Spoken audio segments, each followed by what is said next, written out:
ఆయన daring and dashing police officer. అత్యంత ప్రమాదకరమైన ప్రాంతాల్లో పోలీస్ అధికారిగా విధులు నిర్వహిస్తున్నారు. ఇక సినిమా హీరోయిజాన్ని పోలీసింగ్లో చూపించడం సహజంగా చూస్తుంటాం. కానీ ఆయన నిజ జీవితంలో జరిగిన ఘటనలను అనేక సినిమాల్లో పొందుపరిచారు.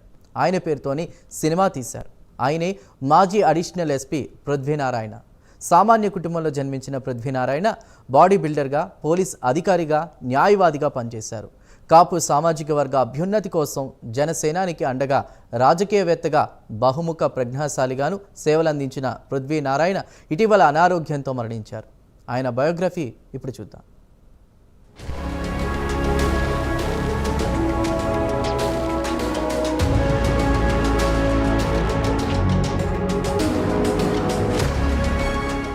డేరింగ్ అండ్ డాషింగ్ ఆఫీసర్గా ధైర్య సాహసాలకు మారుపేరుగా ఆయన ప్రస్థానం కొనసాగింది. ఆయన పేరు వింటే అక్రమార్కులు హడలిపోయేవారు. పోలీస్ అధికారిగా సమాజంపై చెరగని ముద్ర వేసిన ధీరుడిగా చరిత్రలో నిలిచిపోయారు. సిన్సియర్ పోలీస్ ఆఫీసర్గా ప్రలోభాలకు లొంగకుండా, రాజకీయ ఒత్తిళ్లకు తలొగ్గకుండా ప్రత్యేక గుర్తింపు తెచ్చుకున్న భోగిరెడ్డి పృథ్వీనారాయణ పశ్చిమ గోదావరి జిల్లా భీమవరం సమీపంలోని దిరుసుమర్రు అనే గ్రామంలో జన్మించారు. బాల్యమంతా అక్కడే గడిచింది. చిన్నప్పటి నుండే సామాజిక స్పృహ ధైర్యంతో మెలిగేవారు. అనంతరం తండ్రి వ్యాపార నిమిత్తం కుటుంబంతో కలిసి విజయవాడకొచ్చేశారు. విజయవాడలో ఉన్నత విద్యనభ్యసించిన పృథ్వీనారాయణ విజయవాడ ఎస్ఆర్ఆర్ కళాశాలలో చేరారు. అదే ఆయన జీవిత గమ్యాన్ని పూర్తిగా మార్చేసింది. దివంగత వంగవీటి మోహనరంగ అన్నయ్య రాధాతో కలిసి చదువుకున్నారు. బాగా చదువుకున్న తర్వాత మంచి ప్రభుత్వ ఉద్యోగంలో స్థిరపడాలని భావించేవారు. అలా చదువుకుంటూనే బాడీ బిల్డింగ్ పై దృష్టి సారించారు.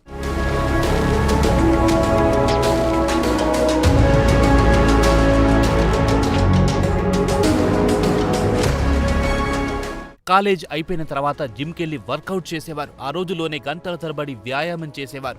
బాడీ బిల్డింగ్ కాంపిటీషన్కి వెళ్లి జిల్లా రాష్ట్ర స్థాయిలో అనేక పోటీల్లో విజేతగా నిలిచారు. పలుమార్లు మిస్టర్ ఆంధ్రాగా ఎన్నికయ్యారు.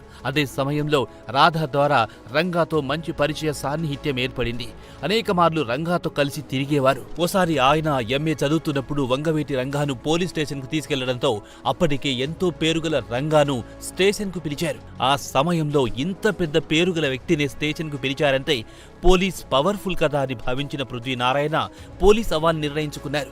అదే విషయాన్ని రంగారాధాలకు చెప్పడంతో వారు కూడా ప్రోత్సహించారు. అలా ఎంఏ పూర్తి చేసిన తర్వాత భోగిరెడ్డి పృథ్వీనారాయణ అప్పటికే మిస్టర్ ఆంధ్రాగా ఎన్నికవడంతో ఆ అనుభవంతో విజయవాడ రైల్వే ఇన్స్టిట్యూట్లో ఫిజికల్ టెస్టులు సులభంగా పాస్ అయ్యి అనంతరం రాత పరీక్షలు పూర్తి చేసి ఇన్స్పెక్టర్గా ఉద్యోగంలో చేరారు.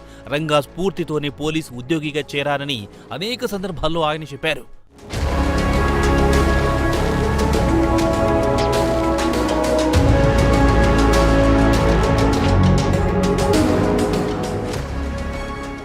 పోలీస్ ఉద్యోగంలో చేరిన మొదటి రోజు నుండే వృత్తిలో సిన్సియర్గా సేవలందించారు.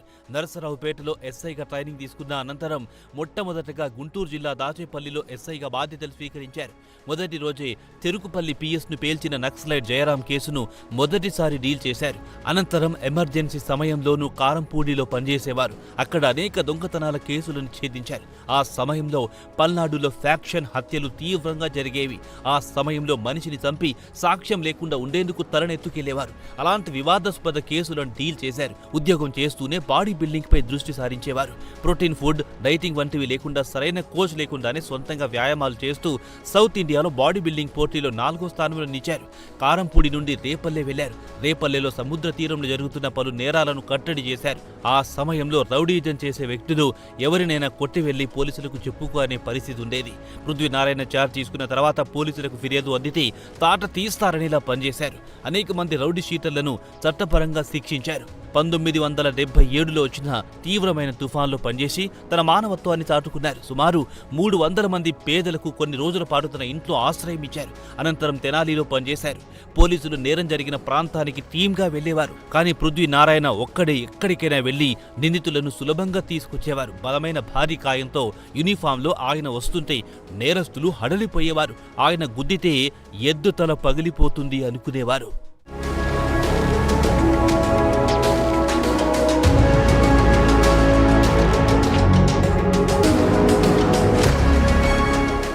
చిన్నారులు, మహిళలపై అఘాయిత్యాలకు పాల్పడిన వారిపై తన ప్రతాపం చూపించేవారు. రేప్ కేసులను వేగంగా ఛేదించడం, వారికి శిక్ష పడేలా చేయడం ద్వారా సమాజంలో మార్పునకు కారణమయ్యారు. పోలీస్ అధికారిగా అంచెలంచెలుగా ఎదిగారు. సిఐడి, డిఎస్పీగా, అడిషనల్ ఎస్పీగా రాష్ట్ర వ్యాప్తంగా వివిధ ప్రాంతాల్లో వివిధ హోదాలో పనిచేశారు. పోలీస్ అధికారిగా పనిచేస్తూనే వంగవీటి రంగాతో స్నేహం కొనసాగించారు.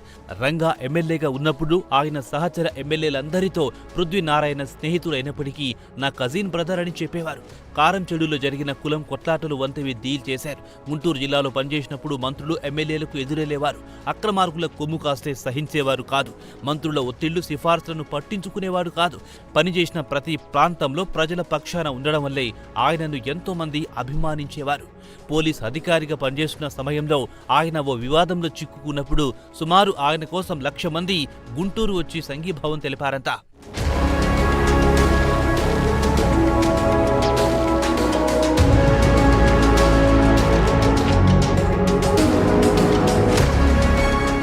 పృథ్వీనారాయణ డైనమిజం మెచ్చిన దివంగత హీరో రియల్ స్టార్ శ్రీహరి ఆయన పేరు మీద పృథ్వీనారాయణ అనే సినిమాను సైతం తెరకెక్కించారు. అలాగే హనుమంతు అనే సినిమాలో పృథ్వీనారాయణ నిజ జీవితంలో చెప్పిన ఓ డైలాగ్ను పెట్టారు. ఓసారి ఆయనను చుట్టుముట్టిన నేరస్తులతో మాట్లాడుతూ నా తల తెగిబడితే మొండేం 5 నిమిషాలు బ్రతుకుతుందనే డైలాగ్ను పలు సినిమాల్లో పొందుపరిచారు. పృథ్వీనారాయణ దేహ దారుఢ్యాన్ని శ్రీహరి ఎంతో ఇష్టపడేవారంతా. పృథ్వీనారాయణ చేసిన పలు సాహసోపేతమైన చర్యలు అనేక సినిమాల్లో తెరకెక్కించారు.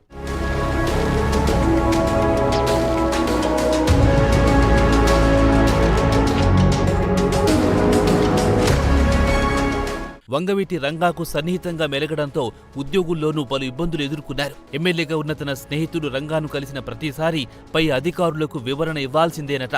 అలా పలుమార్లు ఫిర్యాదులతో పృథ్వీనారాయణను గ్రేహౌండ్స్కు బదిలీ చేశారు. ఆ సమయంలోనే ఎల్ఎల్బీ కూడా పూర్తి చేశారు. చట్టాలపై మరింత అవగాహన తెచ్చుకున్నారు. వంగవీటి రంగా హత్యకు గురైన సమయంలో అయ్యప్పమాలలో ఉండి కూడా ఆయన భౌతిక కాయం వద్ద కూర్చుండిపోయారు. రంగా మరణంతో మానసికంగా కృంగిపోయారు. పోలీస్ అధికారిగా రిటైర్డ్ అయ్యాక గుంటూరు బార్ కౌన్సిల్లో సేవలందించారు. న్యాయవాదిగా తన మార్పు చూపించారు. 2007లో నిర్వహించిన చీరాల కాపునాడు సభకు పృథ్వీనారాయణ అధ్యక్షత వహించారు. అనంతరం పవన్ కళ్యాణ్ స్థాపించిన జనసేన పార్టీకి మద్దతు తెలిపారు.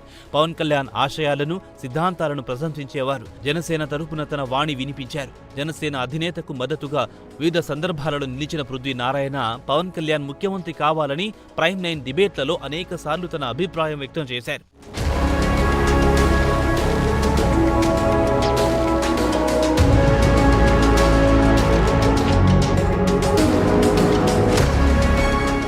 ధైర్య సాహసాలకు మారుపేరుగా నిలిచిన భోగిరెడ్డి పృథ్వీనారాయణ పోలీస్ డిపార్ట్మెంట్లో మంచి పేరు ప్రఖ్యాతులు సంపాదించుకున్నారు. సొంత సామాజిక వర్గం కోసం పాటుపడుతూ కాపు సామాజిక వర్గంలో కీర్తి ప్రతిష్టలు గడించారు. ఉద్యోగిగా తన సర్వీస్లో ఎన్నో అవార్డులు, రివార్డులు పొందారు. ప్రజలకు అండగా నిలిచారు. కెరీర్ ఆశాంతం నిజాయితీగా పనిచేసి ఖాకీ డ్రెస్సుకే వన్నె తెచ్చిన వ్యక్తిగా చరిత్రలో నిలిచిపోయారు. కొంతకాలంగా అమెరికాలోని కుమార్తె వద్ద నివాసం ఉంటున్న భోగిరెడ్డి పృథ్వీనారాయణ ఇటీవల అనారోగ్య సమస్యలతో బాధపడుతూ గుండెపోటుతో తుది శ్వాస విడిచారు. ఆయన మృతి చెందారన్న వార్తతో 2 తెలుగు రాష్ట్రాల్లోని ఆయన అభిమానులు శోకసంద్రంలో మునిగిపోయారు. భోగిరెడ్డి లేరన్న వార్త కాపు సామాజిక వర్గంతో పాటు యావత్ తెలుగు ప్రజలకు, సమాజానికి తీరని లోటుగా కనిపిస్తోంది.